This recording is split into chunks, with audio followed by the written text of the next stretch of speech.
Salut à toutes et à tous les amis, on se retrouve pour la review de Monday Night Raw du 17 avril 2023 et pour ouvrir les choses, donc on a eu une petite introduction de Paul freaking Heyman, donc Paul Heyman qui a fait tout simplement une petite introduction où il a parlé tout simplement de, comment je peux vous expliquer ça, de de de la d'un gros show qui se préparait finalement, la Bloodline sera interrompu, enfin plutôt Paul Heyman va être interrompu par le Jugement Day. On va avoir un face-à-face entre Solo Sikoa et Rhea Ripley. Et Rhea Ripley il va pas lâcher du regard Solo Sikoa, c'était assez intéressant. Et bon, finalement il y aura des ennemis en commun qui vont se retrouver face à la Bloodline, donc c'est-à-dire Rey Mysterio et la LWO face à la Bloodline, et puis Riddle, Sami Zayn et Kevin Owens contre le Jugement Day. Et finalement, donc, c'était Rey Mysterio contre Solo Sikoa, l'opener, donc le premier match de ce superbe show, parce qu'il a été vraiment cool ce Roger. J'ai beaucoup aimé le show en lui-même, même si, bien évidemment, que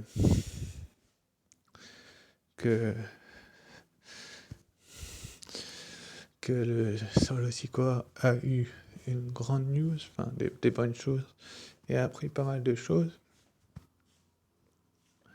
Et du coup, finalement, avec un Samoan Spike, après toutes les distractions qu'il y a eu à l'extérieur du ring, Solo Sikoa va battre le Hall of Famer Rey Mysterio. Donc, bon, il voulait le Jugement Day que Solo et la Bloodline achève, Rey Mysterio. Visiblement, ça ne sera pas le cas, car Solo Sikoa n'a pas que ça à foutre d'achever les adversaires du Jugement Day, je pense.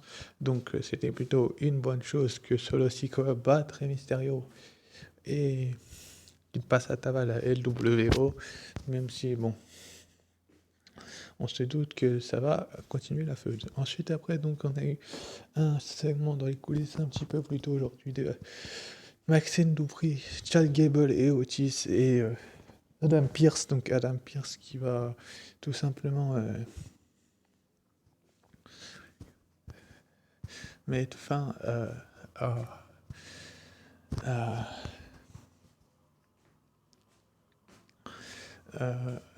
tout ça en disant arrêtez, ça suffit maintenant, je sais pas quoi, j'ai d'autres choses à régler sur le show. Mais bon, les deux qui se disent des chouches, à un moment donné, il faut arrêter, parce que je pense que la WWE sait ce qu'elle a à faire. Donc finalement, bien évidemment que ils vont se dire des chouches, mais c'est comme ça, c'est une bonne chose. Bref, ensuite après, donc on a eu le match entre la championne d'Euro Bianca Belair et Dakota Kai. Donc Dakota Kai qui, comme vous pouvez sans doute vous en douter, a fait un bon match, hein. Je vais pas vous mentir, Dakota Kai a fait un excellent match. Donc c'est plutôt une bonne chose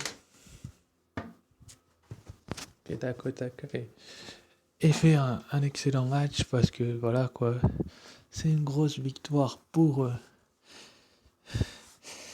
Bianca Belair, bien évidemment. Enfin, Dakota Kai et Bianca Belair ont un petit peu fait un super match finalement, avec un Kiss of Death, donc un KOD. Bianca Belair va battre Dakota Kai. Donc bon, on sait très bien que Io Sky a une opportunité pour le Raw Women's Championship du côté de Backlash, très certainement. Enfin, pour l'instant, on ne nous a rien annoncé, mais bon, on verra bien ce qui va en devenir, car je pense que, bien évidemment, que Dakota Kai va avoir son mot à dire. Donc, c'est plutôt une bonne chose que Bianca Belair s'impose, parce qu'il y avait vraiment moyen de faire en sorte qu'elle s'impose pas aussi. Mais bon, finalement, elle va gagner avec son KOD, comme je vous le dis. Donc bon, le draft approche pas à pas. On sait que les titres ont déjà été échangés. Ça a été le cas entre Becky Lynch et Charlotte Flair lors du dernier draft en question. Donc est-ce que Bianca Belair va échanger son titre avec Rhea Ripley, qui était présente hier soir du côté de Raw? Euh, Faudra voir, ce n'est pas improbable hein, qu'il fasse un échange de titres entre les deux championnes, vu que c'est un petit peu le seul titre où ils peuvent faire des échanges, car les titres par équipe sont unifiés, et le titre suprême aussi. Sinon, il y a le titre des États-Unis de Gunter, de théorie et le titre intercontinental de Gunter, où ils peuvent faire ça aussi. Mais bon, les deux ont déjà été faits par le passé, donc ça sera du déjà vu, mais peut-être qu'ils vont faire un échange. En vrai. En tout cas, bon début de show et super match de Bianca Belair. Ensuite, après, donc, on a eu un petit clip vidéo de Bronson Reed. Donc, Bronson Reed qui va. Comment je peux vous expliquer ça? Mettre en difficulté. Comment je peux vous dire ça? Mettre en difficulté. Mettre en difficulté le.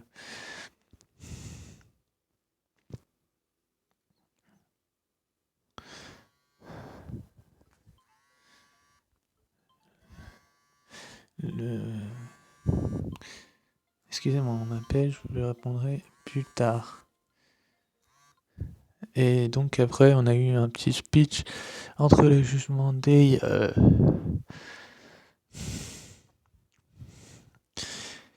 Entre le Jugement Day et la Bloodline, Paul Heyman a demandé au Jugement Day s'ils étaient satisfaits du travail accompli par la Bloodline. Ce à quoi a répondu Finn Balor en disant que non. Enfin, visiblement non. Puis ensuite, après, donc, on a eu le segment entre Brock Lesnar et Cody Rhodes. Donc, Cody Rhodes va arriver sur le ring, il va demander à Brock Lesnar de se ramener, mais c'est Adam Pearce qui va ramener ses petites fesses sur le ring. Adam Pearce va dire à Cody Rhodes, Cody, tu n'es pas apte à pouvoir combattre, donc pose-moi cette chaise. Finalement, Cody va quitter le ring, puis il va refaire demi-tour, remonter sur le ring et tabasser la sécurité. Au moment où il pensera atteindre Lesnar, d'autres agents de sécurité vont le retenir. Bien évidemment, ça va faire sourire bien évidemment la bête incarnée Brock Lesnar, qui va bien évidemment du coup se tailler pendant ce temps-là, que Cody Rhodes tabassera le reste des agents de sécurité. Donc bon, on va être clair et net, Brock Lesnar ne veut pas être atteint par Cody Rhodes, j'ai l'impression. Et c'est plutôt une bonne chose de la part des officiels de la WWE de faire en sorte que les deux ne se touchent pas avant le match qu'il va y avoir du coup, parce que Adam Pearce l'a annoncé. Et je vais vous l'annoncer du coup un petit peu plus tard, mais franchement, je suis assez déçu du fait que Lesnar ait reculé face à Cody. Bon, il l'a tabassé, oui, etc., mais on n'a rien eu d'autre. Donc je suis assez déçu. Finalement, Cody Rhodes va dire que Brock Lesnar est juste un lâche, donc bien évidemment que ça va décevoir beaucoup de personnes finalement.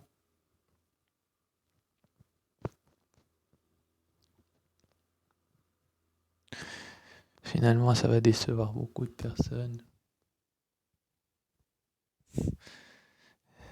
Et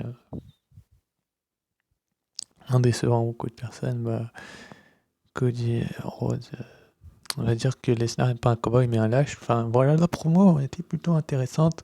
Finalement, donc on nous a annoncé pour le 6 mai, du côté de WWE Backlash, Cody Rhodes contre Brock Lesnar. Donc c'est un first time ever entre les deux hommes. Qui va prendre le dessus sur l'autre, ça faudra être là pour le savoir. Est-ce que Cody Rhodes va se relever de sa défaite à WrestleMania face à Roman Reigns en battant la bête incarnée, ou est-ce que Brock Lesnar à San Juan, Porto Rico le 6 mai prochain va mettre fin, on va dire, à l'héritage de Cody Rhodes? Il faudra se mettre là pour le savoir. Et ensuite, après, donc, on a eu Seth freaking Rollins contre le Miz. Donc, le Miz qui a un petit peu dit à Seth Rollins que c'était à cause de lui qu'il avait raté, entre guillemets, le fait d'être host de WrestleMania. Donc, host, qu'on lui avait gâché ça en tout cas. Donc, il a un petit peu accusé Seth Rollins, ce qui nous a mené à un super match entre les deux. Enfin, franchement, j'ai été épaté par ce match-là parce que je pense que beaucoup d'entre vous avaient coché ce match en se disant oui, on l'a déjà vu. ceci, cela, mais bon, habituellement, Rollins démolit un petit peu le Miz. Là, on a eu un sacré match entre les deux, et donc avec un Curse Stomp 7, Rollins va battre le Miz, donc énorme victoire de Rollins qui se replace un petit peu, on va dire, dans la course au titre. Enfin, en tout cas, serait un sacré choix pour le draft, que ce soit pour Raw et SmackDown, et il envoie un message clairement à la compétition, comme quoi peut-être que ce serait à lui d'être le nécessaire, donc ce serait plutôt une bonne chose. Ensuite, après, donc, on a eu le match entre le champion des États-Unis, Austin Theory, et Bobby Lashley. Donc, Bobby Lashley qui est un petit peu, comment dire, enragé de ne pas avoir été sur la carte de WrestleMania. Austin Theory, lui, y était. Il est parvenu à battre John Cena, donc on se dit que d'un côté, on a un mec qui bat des légendes ou des Hall of Famers, et de l'autre, on a un mec qui a des matchs à Raw. Il y a 2 semaines, il a gagné. La semaine dernière, il a fait un double décompte contre Bronson Reed, où les deux sont restés forts. Après, avant, il avait battu Mustafa Ali. Et là, Bronson Reed va, je crois, je sais pas si c'est une qualification de théorie ou de Lashley, mais en tout cas, il va intervenir et il va lui rentrer dedans littéralement. Il va passer à tabac le tout-puissant Bobby Lashley. Bon, est-ce que vous croyez réellement que le tout-puissant Bobby Lashley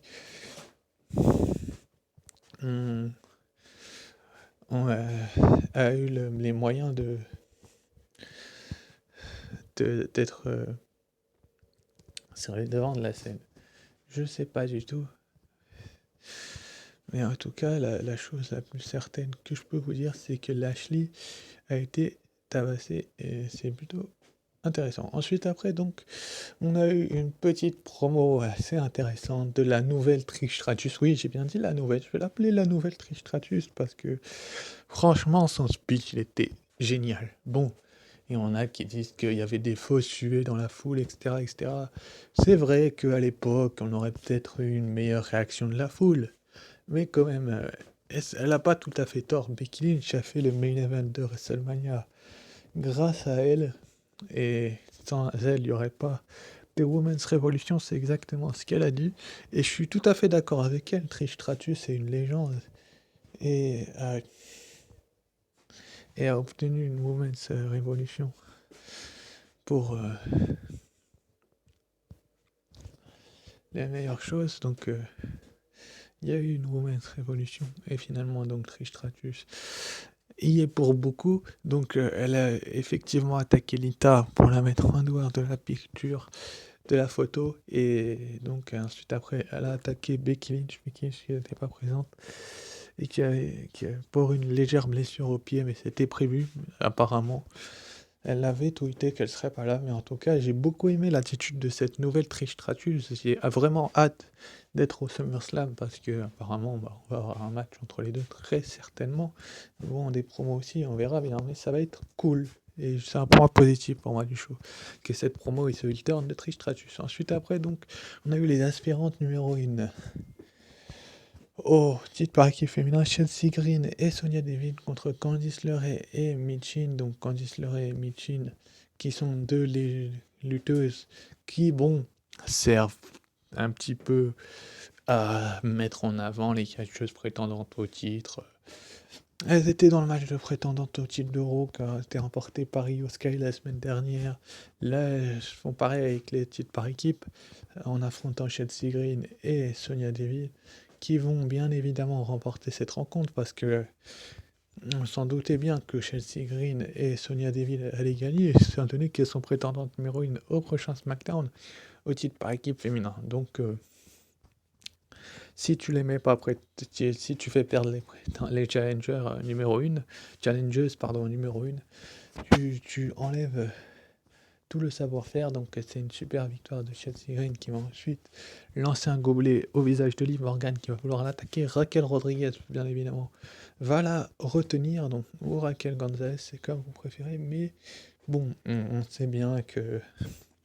Bon, je vais pas vous mentir, j'ai du mal à voir les championnes perdre. Et voilà, c'est tout ce que je vais vous dire là-dessus. Ensuite, après, donc, on a eu la suite avec la Bloodline, donc les Usos, Jimmy et Uso et Solo Sikoa, qui nous ont fait un petit discours backstage où ils ont parlé du match de Backlash. Donc, pour ceux qui ne le savent pas, bon, je vous le dirai à la fin de la vidéo, mais en tout cas, ils ont parlé de cela. Ils ont dit qu'ils allaient détruire Matt Riddle, Kevin Owens et Sami Zayn, mais bon, et ils espéraient aussi que le Judgment Day les affaiblisse, je pense. Mais en tout cas, ils ont aussi parlé qu'ils allaient récupérer les titres par équipe Undisputed de la WWE. Et ensuite, dans le main event, on avait donc le Jugement Day, Dominic Mysterio, Finn Balor et Damian Priest contre les champions par équipe unifiés, Kevin Owens et Sami Zayn et Matt Riddle. Matt Riddle qui est revenu il y a de cela 2 semaines, si je vous dis pas de conneries, et qui a pas du tout déçu depuis son retour. Enfin, personnellement, je suis pas déçu de Riddle, je vais pas vous mentir, j'aurais pu être déçu de Riddle en vous disant que moi je peux décider ça. Il s'est absenté et que la douleur n'avait rien à secouer de lui, mais c'est pas le cas. Le seul truc qui s'est passé, c'est que